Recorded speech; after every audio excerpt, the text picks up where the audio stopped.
Meron na siyang feelers na through sa mga ibang pare na kilala niya. Actually, hindi sa akin, through ombudsman. Nagpapahiwatig na umanong sumuko si dating Ako Bicol Party List Representative Zaldico. Ayon kay Department of the Interior and Local Government Secretary John Vic Rimulya, sinasabing may surrender feelers na ang dating mambabatas na idinaan sa kanyang mga kakilalang pari.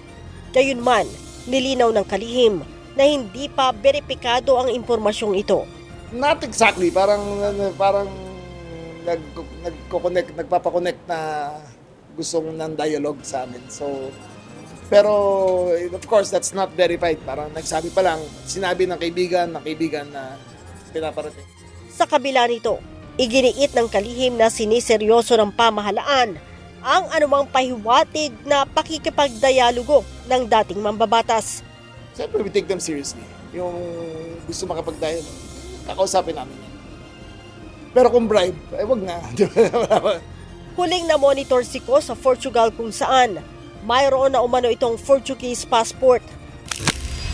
Sinabi pa ni Secretary Rimulya na ginagawa ng pamahalaan ang lahat ng paraan para mapauwi si Ko sa bansa, lalo na't walang extradition treaty ang Pilipinas at Portugal.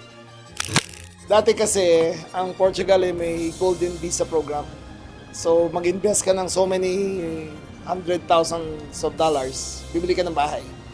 After so many years, bibigyan ka ng passport. Una visa, tapos passport. So, ang batas ng Portugal, if the act was committed before the issuance of the passport, pwede siya i-deport. Kung nasa kanya na yung passport, then he committed the crime. Then he has to be tried there. Criminal mind talaga. May escape route ka agad eh.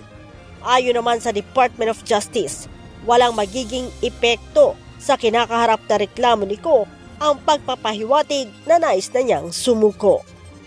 We don't weigh evidences na wala naman doon sa proseso, no? So, pag sinabi mo lang feelers, paano makaka-apekto yon, di ba? Kasi syempre, ang pagbabasihan ng ating mga piskal, ng ating mga prosecutors, na yung pag-evaluate ng iba't ibang pira-pirasong ebidensya ay kung ano yung sinasubmit sa kanila. Leia Ilagan, UNTV, News and Rescue. Diyos ang aming sandigan, serbisyo publiko ang aming pinahahalagahan.